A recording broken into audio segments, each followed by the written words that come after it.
whenever you do ads, right, you always have to remember one thing. Where would you be distributing? Who is your target audience and what kind of message? Why story? Because it's full screen experience and it's automatic and you are targeting a very different demographic who don't like Facebook. And also it's short, people have no patience. And then you can leverage on music.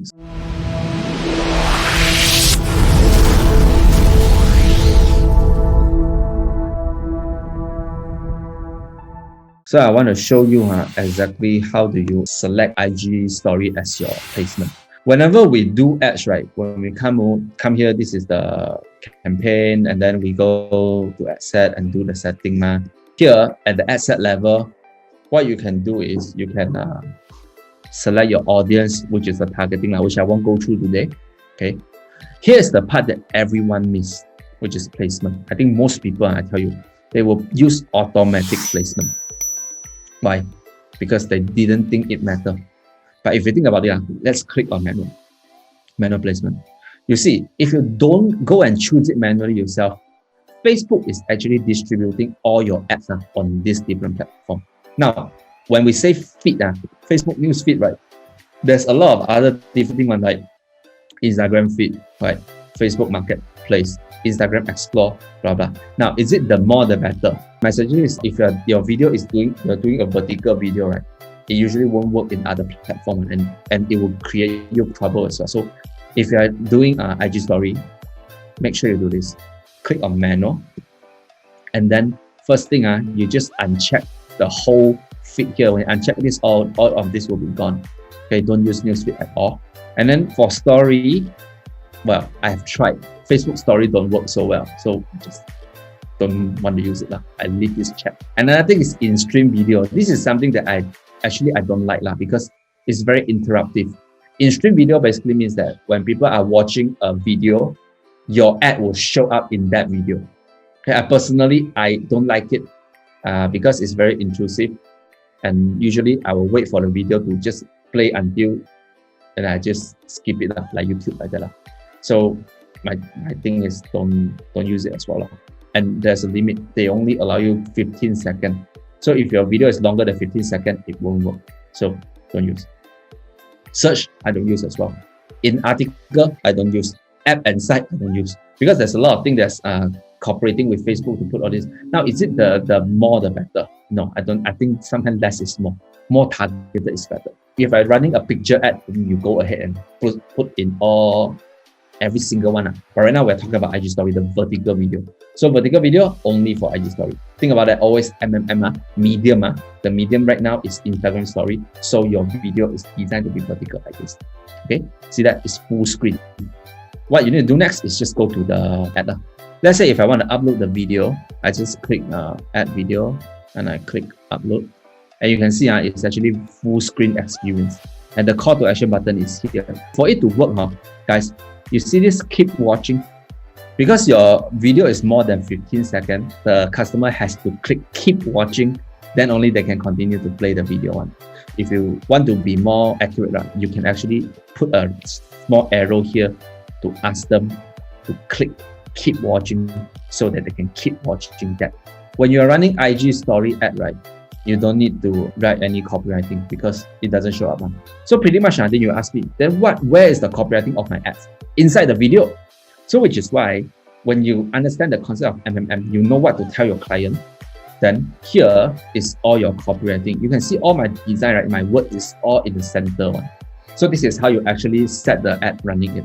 Now I'm going to show you one of my Fiddlewoods ad. Why sometimes the ad is like getting lead. Someday you won't get, the next day it will be good. Actually, Facebook always has a cycle one. So when you come to your ad, right, I want you to click on the ad, then you come into the ad set level right here. Underneath this, you click on inspect. Then you will come to a screen like this. I want to explain to you this chart. Okay, but first of all, I want to turn on two variables, which is lead and also first time impression. And I want to turn off cost per lead. In the beginning of the ad, right, there's two very key important things that we are looking at here, which is first time impression and also lead. On the first day of ad running, usually the first time impression is very high. 98% is, it should be 100%, but I don't know why it's 98%.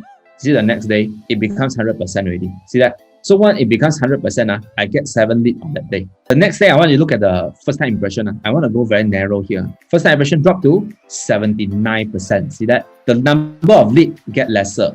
Okay, I get 6 leads. Then the next day, the first time impression drop even lower, becomes 75%, and I get 7 leads. You see, why the first time impression drops now? It's because Facebook think that sometimes you have to show the same person the ad 2 times to 3 times, then only they will sign up. This is just their algorithm. That's why you'll see that even though the money spent is almost the same, right? 69, 68 ringgit, right? Then 70 ringgit. The first time impression is getting lower. But there will be a point where they will adjust to show more people. I want you to see on the next day, my lead somehow just become 2 leads only. But my first time impression goes up. Because what I think Facebook is doing here is this. Here, the first few days, they are showing the same group of people, maybe exploring some new people. From 75% here, it goes up to 78%, which is about 3% more. Now you'll be thinking, 3% more only, is it very much? We're talking about reach, about 2,000 people. 2,000 people, the 3% is nearly how much? 60, 70 people? Thing like this, right? So he's showing new people here, but maybe these people are not biting the ad yet. So that's why they're not responding. So the next day, when he continued to show these people, then boom, the ad somehow become better. Then you see when we go even further down, the first time impression dropped until 47%. You see that day my ad performed very bad. So now, then Facebook realized already, okay, never mind, we'll start to show to new people. Because they are reusing the same people always. So on average, right now, my first time impression is still very high. 60% is considered very high. So I'll actually let it run, continue to run. I don't know if you guys saw this thing before, the inspect. And you can see my lifetime frequency, right? So far, it's not very high, which is good, which means first time impression ratio is good. My frequency is less than 2, which I think is good. I think anything below 2.5 is good enough. So that means this group of audience I haven't run finish yet. Although I have already reached 87,000 people, because my first time impression is so low and the frequency is so low, that means I haven't reached my full target audience yet. So it's still gonna show to new people. So that's why I'll let it run. I'll show you one more thing. Despite the fact that I said this IG story ad vertical video is very effective and it's gonna get you a lot of lead and stuff like this.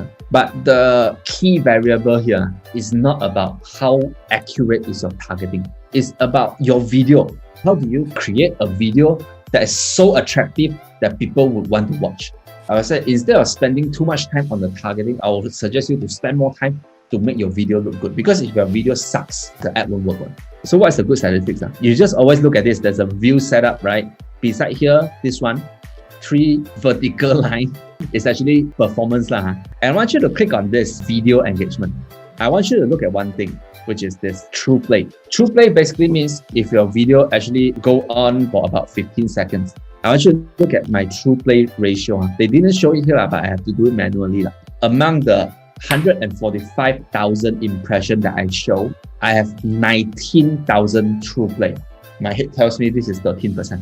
Throughout my ads, in my experience, if your video, your performance of your ad, it has about 8% and above, usually the ad will run well and you can get good results from your advertisement. That means your video is relevant and people want to watch it. Hey, 30-second video, they watch 15 seconds. I think there's a big commitment here, If you scroll further down, I actually got 8,000 people finish my video, So how many leads I got? About 200 leads, about 2.5% conversion rate. Pretty good, right? What about CPC and also CPR? I would say that my CPC is ridiculously expensive, 4.19. But I don't think that is the key thing here.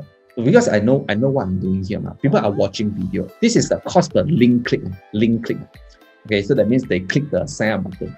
Now they watch the video doesn't mean they will sign up, right? Because this is not like a traffic ad or whatever where you want people to click. Instead of wanting people to click, I want people to sign up. The CTR here is very low, 0.62. I tell you, it's very low. You go check all the healthy CTR and whatever is about 1 to 3%. Right now, I'm getting lead at about 18. Yeah, it's not cheap, 18. 200 something lead consistently for 2 months. This is not like just 2-day ad. 2 days you can get this result. I think sometimes it's luck, but consistently you are getting this result. I think there's some formula there. So right here, I would say that yes, the CPC is actually quite high, but because I know this is a video ad, I would rather you judge this ad. Don't base on the link click or the CTR, the click-through rate. I'll rather you judge it based on the video. Like, is your video attractive? If let's say today your true play ratio is this high, 19,000 versus 145, but then your lead, you're not getting this many lead. You're getting a lot lesser, let's say 100 lead. Then your lead cost is double already, 36 per lead. So now I'll ask you a question, like, do you think that's a good ad? Okay, now you might want to think back a question, can this ad be better? Why people actually watch my video? This is a good ratio, If let's say today you really get this ratio, 145,000 impression and 19,000 true play, you are getting 13% true play ratio, but your ad is not converting. What does it mean? It means your video is attractive. You're getting people attention, but the message is not strong enough for them to sign up. You're not hitting their point. It could be your call to action problem. When you're running ads, right, it's not always just about target audience. The whole funnel is there. You have a good video. You have to have good call to action. The message has to be relevant to them. Then if you're running traffic ad, your landing page has to be fast, has to be pretty, has to be relevant so that they will sign up. But if you're running lead generation ads here, so I think it's a lead form. So is your lead form attractive enough? Are you putting enough information on the lead form to get them to sign up? Or do you ask too many questions instead of asking for a few questions? Your lead form is too complicated. So all these things matters. So I would say that this is how I will judge my ad. Okay,